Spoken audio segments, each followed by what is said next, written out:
And we're back week 10 of the college football season. The week started with some Mountain West action. Well, really MAC action. But the weekend started with Mountain West. The first game was Utah State at Nevada. Game was a very good defensive battle until about 9 minutes left in the second quarter. Then things started opening up a little bit.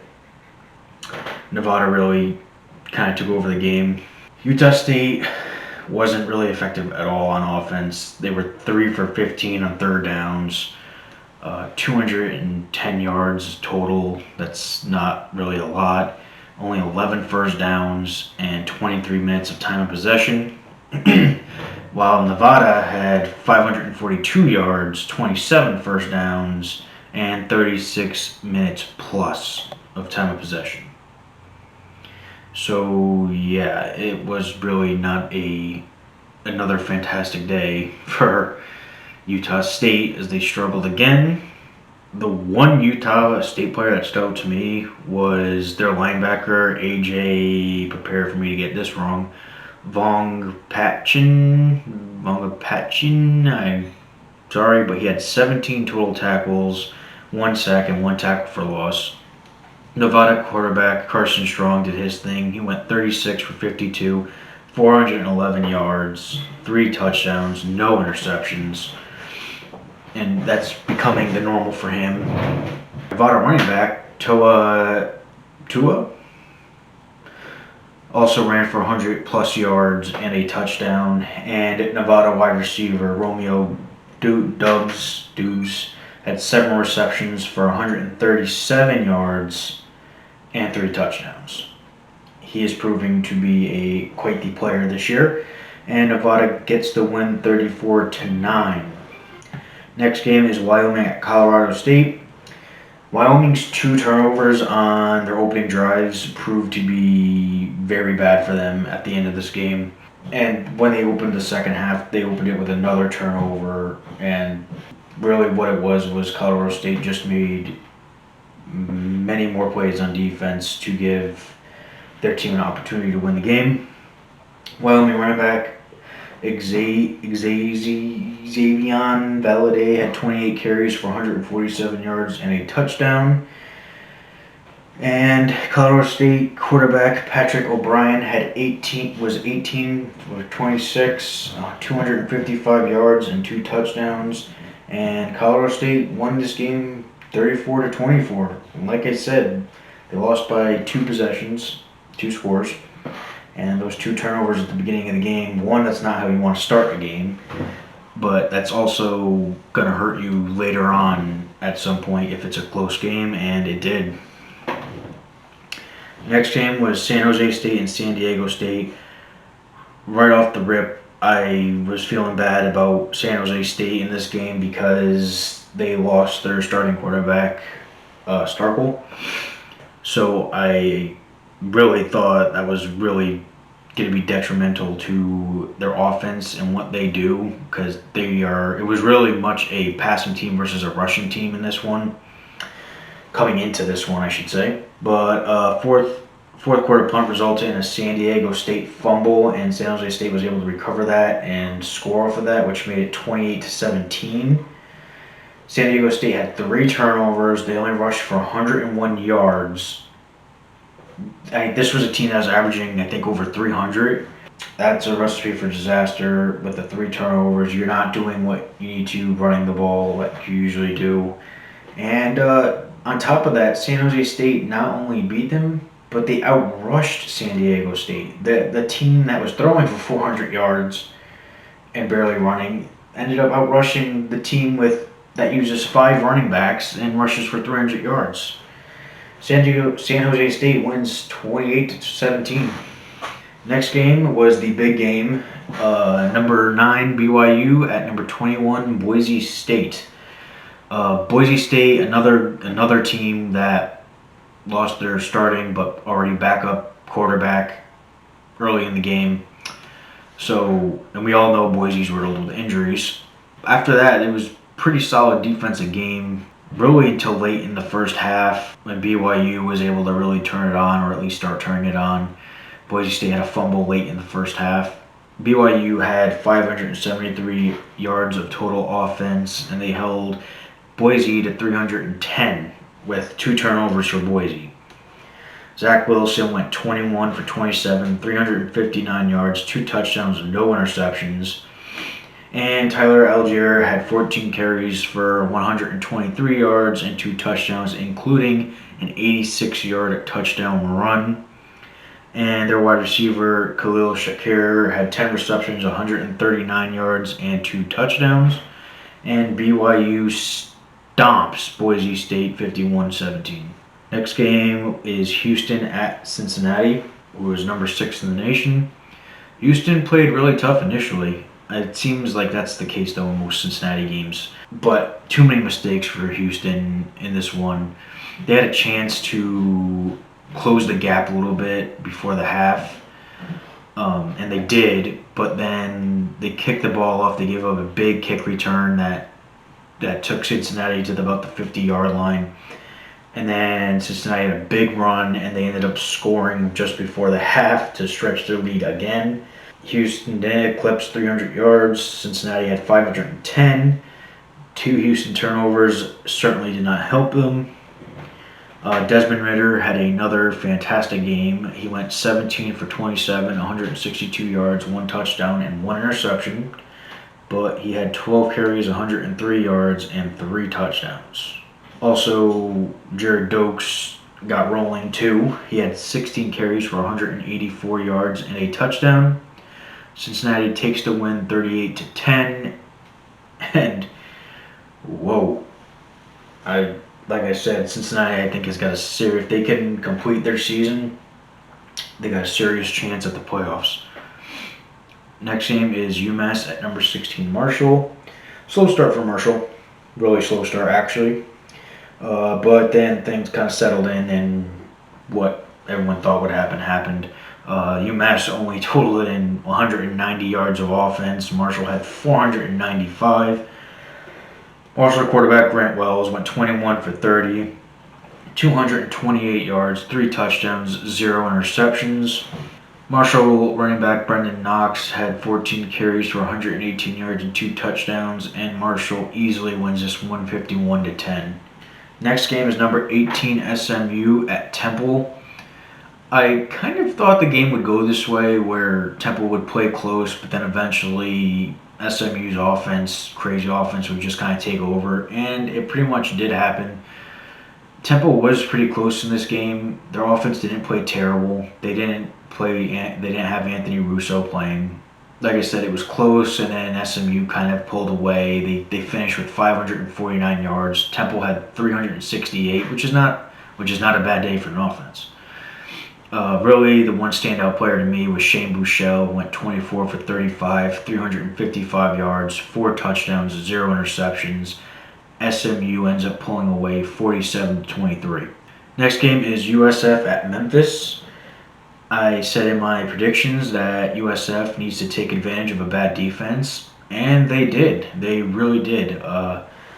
This was a good, close game. In fact, I actually believe that USF had a, but Memphis got the ball with just over 2 minutes and 20 seconds to play.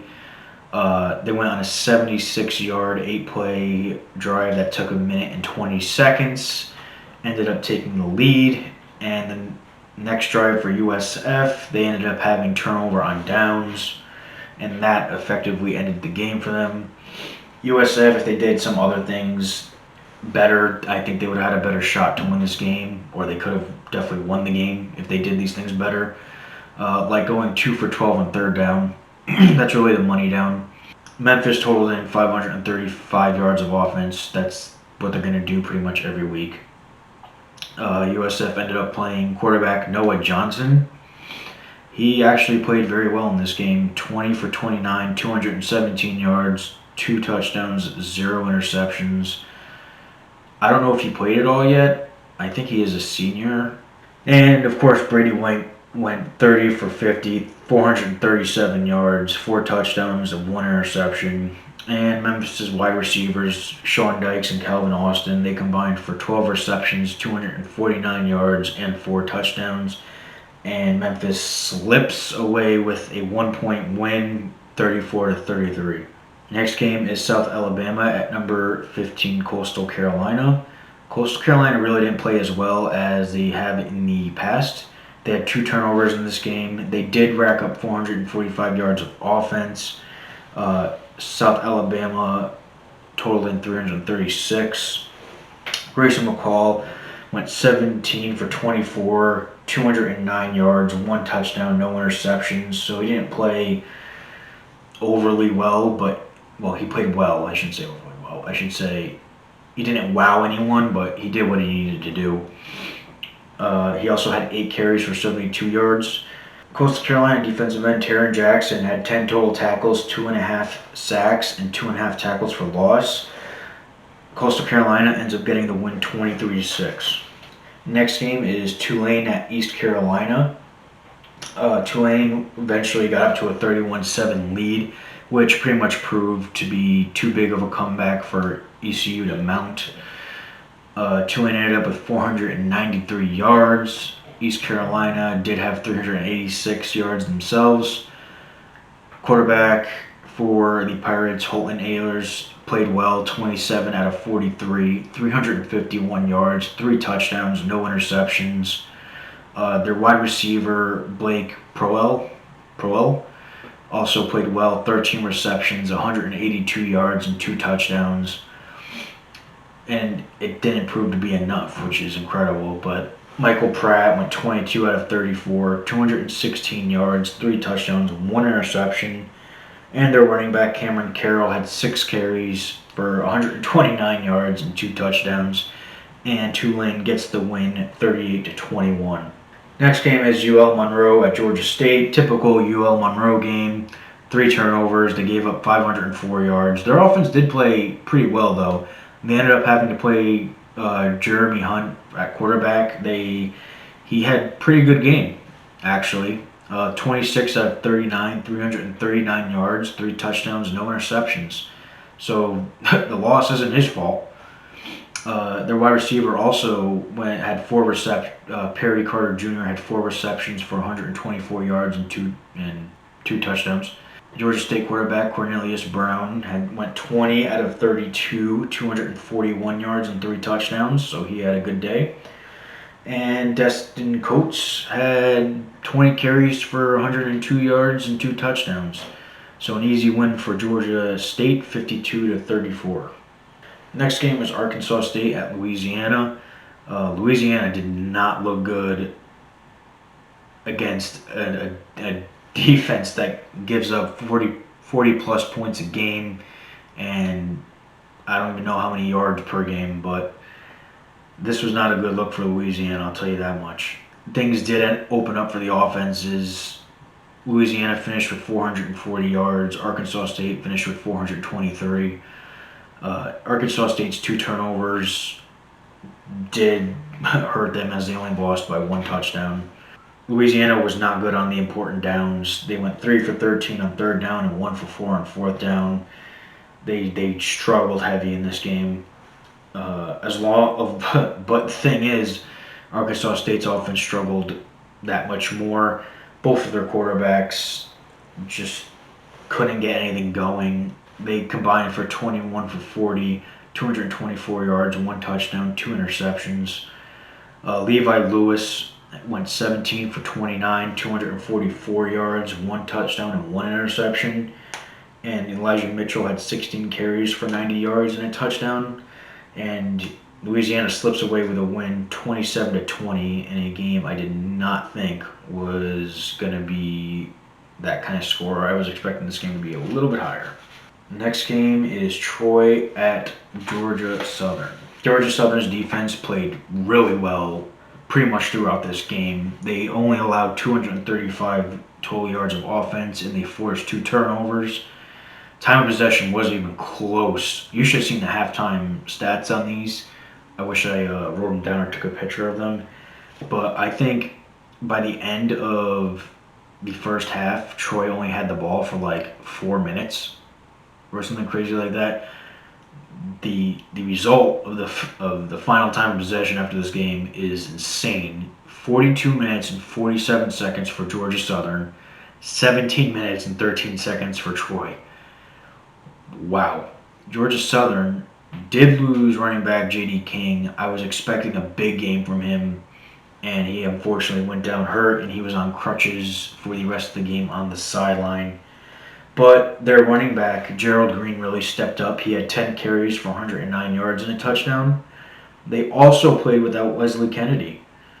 So, two of the top backs in this Georgia Southern triple option offense were out, and they still were pretty effective running the football. That's impressive total as an offense. Georgia Southern finished with 61 carries, 326 yards, and 2 touchdowns, and that's just rushing. They did hit some big plays passing, including an incredible catch by one of their receivers. And Georgia Southern gets the win 20-13. Next game is Appalachian State at Texas State. Texas State's offense played fairly well in this game. They did have 2 turnovers, though. They racked up 420 yards, so they kept up with Appalachian State's offense, only having 6 yards less. Appalachian State had 426 yards. No real standouts except for Appalachian State quarterback Zach Thomas, who went 18 out of 27, 168 yards and 3 touchdowns. No interceptions. Final was 38-17 in favor of Appalachian State. Next game is Fresno State at UNLV. A hard-fought game really until the fourth quarter, when UNLV threw an interception and Fresno went up by 10 points, and that was pretty much it. That was a really important turnover. UNLV did really well on the money downs, as we talked about in other games. They went 11 out of 20 on third down and 2 for 2 on fourth down. So they did a good job of staying on the field. Unfortunately, that was countered by 3 turnovers, like I said, including that 1 interception toward the end of the game that really did them in. UNLV quarterback Max Gilliam had a decent day, better rushing than passing, I'll tell you that much. He went 15 out of 31, 160 yards, 1 touchdown, and 2 interceptions, but he rushed for 16, he had 16 carries, 139 yards, and a touchdown. So 2-to-2 touchdown ratio, had a great day running the ball. But unfortunately, the two turnovers for him, again, proved costly. Jake Haener, quarterback for Fresno State, went 15 out of 23, 164 yards and a touchdown. And Fresno's running back, Ronnie Rivers, had 19 carries for 133 yards and 3 touchdowns. And Fresno gets the win 40-27. Next game, Western Kentucky at Florida Atlantic. Defense, defense, defense. All the way here. Western Kentucky was up 6-3 until Florida Atlantic finally scored the first touchdown of the game in the fourth quarter, I think with about 8 minutes left. Since there was barely any offense, my 2 players that stood out were defensive players. Western Kentucky defensive end D'Angelo Malone had 11 total tackles, 2 sacks, and 2 tackles for loss. And Florida Atlantic linebacker Chase Lassiter had 7 total tackles and 1 tackle for loss.